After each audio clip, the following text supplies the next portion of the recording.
ሰላም እንዴት ናችሁ?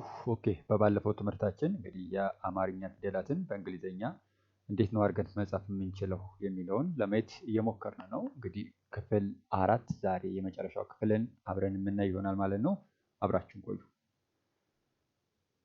ኦኬ አዲስ ከሆናችሁ ለዚህ ዩቲዩብ ቻናላችንን ሰብስክራይብ እያደረጋችሁ እንዲሁም ቪዲዮአችን ለብዙ ሰው እንዲደርስ ቪዲዮአችንን ላይክ፣ ሼር እና ኮሜንት እያደረጋችሁ እንድታልፉ በአክብሮት እንገልጻለን። እናመሰግናለን። በዛሬው ትምህርታችን የዛሬው የመጨረሻ ይሆናል። ስለዚህ ከፐ ወይም ጰ ከምንላት ፊደል ጀምረን እስከ መጨረሻው ሏሟ እንዴት ነው የሚጻፉት የሚለውን ነው የምናየው ማለት ነው። የመጀመሪያዋ ፊደል እንግዲህ እዚያ ላይ ምንድነው ጰ የምትባለው ፊደል ነች። ስለዚህ ብዙ ሰው ጰ ብሎ ማንበብ ያቅቷል። ስለዚህ ጰ፣ ጱ ስታነቡ ጲ፣ ጳ፣ ጴ፣ ጵ፣ ጶ። አንዴ እንድገማታል።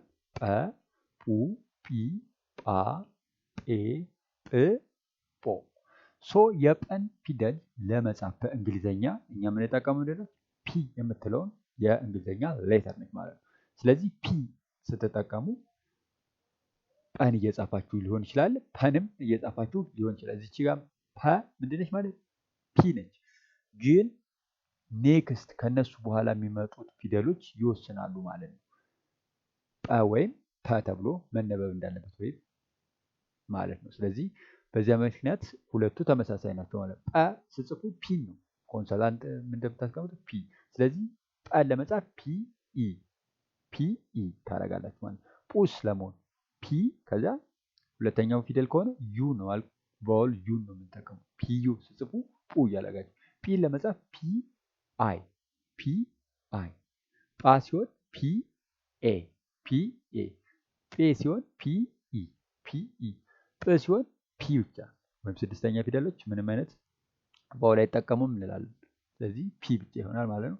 ሰባተኛ የመጨረሻ ፊደል ፒና ኦ ይሆናል ማለት ነው። ስለዚህ እነዚህ ምንድናቸው ማለት የጰ በእንግሊዘኛ ስንጽፋቸው በዚህ መንገድ መጻፍ እንችላለን ማለት ነው። ኔክስት ላይ ያሉት ሁለቱ ፊደሎች ተመሳሳይ ናቸው። ይችም ጸ ነች፣ ይችም ጸ ነች። ጸ ይባላል ማለት ነው። ይችኛዋ ጸሎቱ ጸ ትባላለች፣ ይችኛዋ ፀሐዩ ጸ ትባላለች። ተመሳሳይ ድምፅ ያላቸው ፊደላት ናቸው ማለት ነው። ስለዚህ ተመሳሳይ ድምፅ ስላላቸው ስታነቧቸውም ስጽፏቸውም ምንድነው ማለት ነው ተመሳሳይ ይሆናል ማለት ነው። ሞር ዲፕሊ ካልገባችሁ በስተቀር ጸ ጸ፣ ጹ ጹ፣ ጺ ጺ፣ ጻ ጻ፣ ጼ ጼ፣ ጽ ጽ፣ ጾ ጾ ይሆናል ማለት ነው። እንግዲህ ጸን ፊደል ለመጻፍ የምንጠቀምባቸው የእንግሊዝኛ ኮንሶናንቶች አሉ። ቲ እና ኤስ አንድ ላይ መምጣት መቻል አለባቸው። ጸ የሚለውን ድምፅ ለመስጠት ቲ ኤስ ምን መሆን አለባቸው? አንድ ላይ መምጣት መቻል አለባቸው። ስለዚህ ጸን ስጽፉ ቲኤስ ኢ ታደርጋላችሁ ማለት ነው። ጸን ስጽፉ ቲኤስ ኢ። ጹ ሲሆን ቲኤስ ዩ። ጺ ሲሆን ቲኤስ አይ። ጻ ሲሆን ቲኤስ ኤ። ጼ ሲሆን ቲኤስ ኢ። ጽ ሲሆን ቲኤስ። ጾ ሲሆን ደግሞ ቲኤስ ኦ። ጸን ድምፆች ለመጻፍ ሁለት ኮንሶናንት ያስፈልጉናል። ማወቅ ያለብን እነሱ ነው። ሁለተኛ ምንድነው ማለት ቲኤስ የሚሉት ኮንሶናንት እንደምንጠቀም ማወቅ ይኖርብናል ማለት። ስለዚህ ቲኤስ ኢ ስታደርጉ ጸን እየጻፋችሁ መሆኑን፣ ቲኤስ ዩ ስታደርጉ ጹን፣ ቲኤስ አይ ጺ፣ ቲኤስ ኤ ጻ፣ ቲኤስ ኢ ጽ፣ ቲኤስ ጽ፣ ቲኤስ ኦ ጾ እየጻፋችሁ መሆኑን ማወቅ አለባችሁ። ስለዚህ ጸ ፊደሎች በእንደዚህ ማወቅ ወይም መጻፍ እንችላለን ማለት ነው። ኔክስት ላይ እንግዲህ የምናገኘው ከጸ በኋላ ምንድነው ማለት ነው ፈ የምትለውን የአማርኛ ፊደል ነች። ፈ ስለዚህ ስታነቡ ፈ፣ ፉ፣ ፊ፣ ፋ፣ ፌ፣ ፍ፣ ፎ። ስለዚህ እነዚህ ፊደሎች ናቸው ማለት ፈ የፈ ድምፆች ናቸው ማለት ፈ፣ ፉ፣ ፊ፣ ፋ፣ ፌ፣ ፍ፣ ፎ። ስለዚህ የፈ ድምፆችን ደግሞ የሚወክልልን የእንግሊዝኛ ኮንሶናንት ፊደል ምንድነው ማለት ነው? ኤፍ የምትባለው የእንግሊዝኛ ኮንሶናንት ፊደል ነች ማለት ኤፍ። ስለዚህ ፈን ለመጻፍ ስትጠቀሙ ምንድነው የምትጠቀሙት? የእንግሊዝኛ ኮንሶናንታችን ኤፍ ነች ማለት። ስለዚህ ፈ ኤፍ ኢ ትሆናለች ማለት። ፈን ለመጻፍ ከፈለጋችሁ ኤፍ ኢ። ፉ ሊሆን ኤፍ ዩ። ፉ ሲሆን ኤፍ ዩ። ፊ ሲሆን ኤፍ አይ። ፋ ሲሆን ኤፍ ኤ። ፌ ሲሆን ኤፍ ኢ። ፍ ሲሆን ኤፍ ብቻ። ፎ ሲሆን ደግሞ ኤፍ ኦ ይሆናል ማለት ኤፍ ኦ ይሆናል ማለት። ስለዚህ የፈን ድምፅ ለመጻፍ የምንጠቀምበት የእንግሊዝኛ ኮንሶናንት ኤፍ ነው። ኤፍን ካወቃችሁ በኋላ ፈን ለመጻፍ ኤፍ ኢ፣ ፉን ለመጻፍ ኤፍ ዩ፣ ፊን ለመጻፍ ኤፍ አይ፣ ፋን ለመጻፍ ኤፍ ኤ፣ ፊን ለመጻፍ ኤፍ ኢ፣ ፍን ለመጻፍ ኤፍ፣ ኦን ለመጻፍ ደግሞ ኤፍ ኦ ይሆናል ማለት ነው። የመጨረሻው ፊደላችን ምንድነው? ፐ ነው።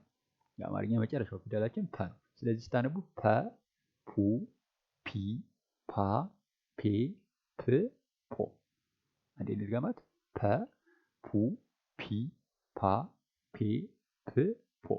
ስለዚህ የፐ ድምጾች ናቸው። ስለዚህ ፐን ስንጽፍም ልክ እንደ ቅድም ፐን እንደጻፍንበት በፒ ነው እሺ የምንጽፈው።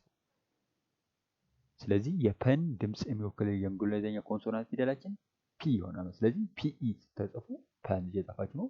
ፒዩ ሲሆን ፑ፣ ፒአይ ሲሆን ፒ፣ ፓ ሲሆን ደግሞ ፒኤ፣ ፔ ሲሆን ፒኢ፣ ፕ ሲሆን ፒን ብቻ ትጽፋላችሁ። ፖ ሲሆን ደግሞ ፒኦ።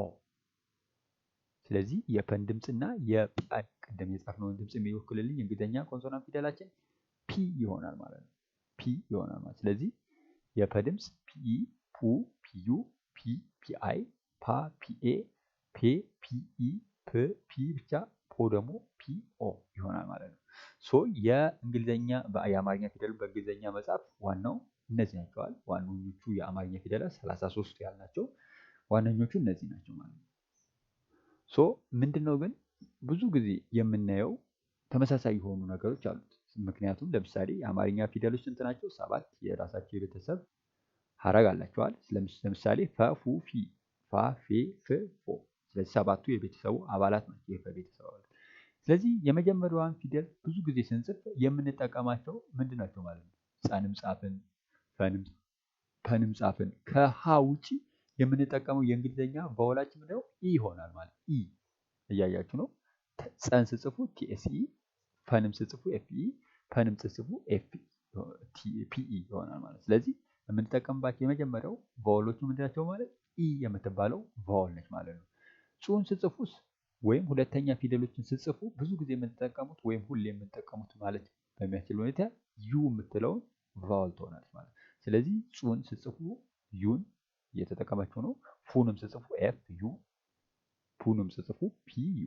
ስለዚህ የምትጠቀሙት ቫወል ምንድነው ማለት ዩ የምትባለው ቫወል ነው ማለት።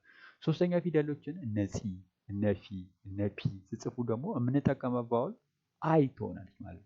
አይ የምትባለውን ቫወል ነው የምትጠቀሙት። ቲኤስ አይ ፂ ነች ማለት ነው። ኤፍ አይ ፒ ነች። ፒ አይ ፒ ነች። ስለዚህ የምትጠቀሙ ቫወሏ ምን ተመሳሳይ ነች? አይ ነች ማለት ነው። አራተኛ የፊደል ቀለበቶችን እነ ጻ፣ ፋ፣ ፓ፣ ጫ ምናምን ጧ ስጽፉ የምትጠቀሙት ምንድነው ማለት ኤ የምትባለውን ፊደል ነች ማለት ነው። ኤ የምትባለው ቫወል ትሆናለች። ስለዚህ ኤ እንደምታዩት በኤ ነው ማለት ቫወሉ። አራተኛ ድምጾች ኤን ይወስዳሉ ማለት ነው። አምስተኛ ድምጾች ኢን ነው የሚወስዱት ማለት ነው። ቲኤስኢ ሲ፣ ቲኤስኢ ፌ። ይኸው ፔንም ስጽፉ ኢ የምትባለውን ቫወል ነው የሚወስዱ ማለት ነው። ስድስተኛ ድምጾች ብዙ ጊዜ አይወስዱም ቫወል እንላለን ማለት ነው። በአጻጻፍ ግን መጀመሪያ ሲመጡ ቫወል አይል ይወስዳሉ ማለት ነው። ያኔ በደንብ ተግባራዊ ስናደርገው የምናይ ይሆናል። በአሁኑ ግን ስድስተኛ ድምጾች ምን አይወስዱም ብለን እንላለን? ቫወል አይጠቀሙም እንላለን። ሰባተኛና የመጨረሻው ድምጾች ቫወሎቹ ኦን ይጠቀማሉ ማለት ነው። ቫወል ኦን ይጠቀማሉ ማለት ነው።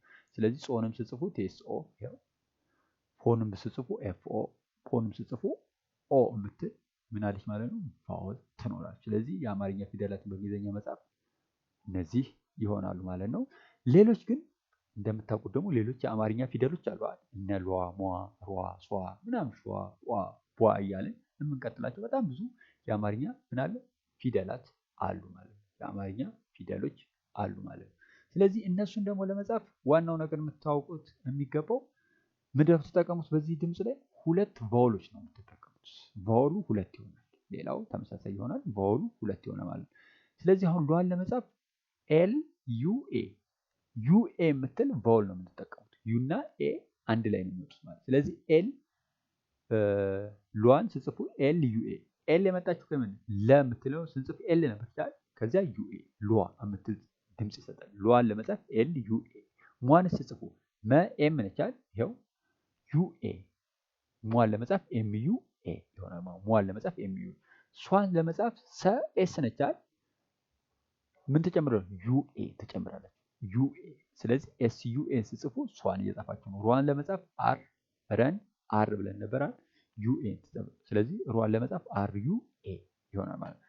ለምሳሌ ሸዋን ስጽፉስ ሸን ትዝ ካላችሁ ኤስኤች ብለናል። ስለዚህ ኤስኤች ኮንሶናንትን ይወስድና ቫውሉ ግን ምን ይሆናል? ዩኤ ይሆናል ማለት ነው። ኮንሶናንቱ ኤስኤችን ይወስድና ዩኤን ቫውል ይጨምራል። ስለዚህ ኤስኤች ዩኤ ከሆነ ምን ሸዋ እያላችሁ ማለት ነው። ሸዋ የምትል እያላችሁ ማለት ነው። ቋንም ስጽፉ ኬዩ ኤ ቧንም ስጽፉ በድምፅ የሚወስደው ምንድነው? ቢ ነው አይደል? ከዛስ ዩኤ ትጨምራላችሁ። የበን ኮንሶናንት ይወስድና ዩኤ ስለዚህ ቢዩኤ ከሆነ ምን ቧ ይሆናል። ቷንም ስጽፉ ቲዩኤ የተን ቲ ይወስድና ቲዩኤ ሲሆን ቷ። ቿንም ስጽፉ ቸ ድምፅ የሚወስደው ኮንሶናንት ምን ሲኤች ነው በራል። ስለዚህ ሲኤች ዩኤ ምንድነው ማለት የሚሰጠው? ቿ። ኗንም ስጽፉ ኤን ዩኤ ኗ። ዷንም ስጽፉ ዲዩኤ ደ ዲ የምትል ኮንሶናንት ነበር የምጠቀመው። ስለዚህ ዩኤ ተጨምሮ ነው ዷ የምትል ለመጻፍ ዲዩኤ ትጠቀማለች። ጇንም ለመጻፍ ጀ ጂ የምትል ድምፅ አለች። ጂዩኤ ከሆነ ጇ። ጯንም ለመጻፍ ሲኤች ዩኤ ጯ የምትል ድምፅ ትሰጠናለች ማለት ነው። ፏንም ለመጻፍ ፒዩኤ ፒዩኤ ፏ ለመጻፍ ማለት ነው። ስለዚህ እነዚህ ሏ፣ ሟ፣ ሷ፣ ሯ የሚሆኑት ምንድነው ማለት ነው?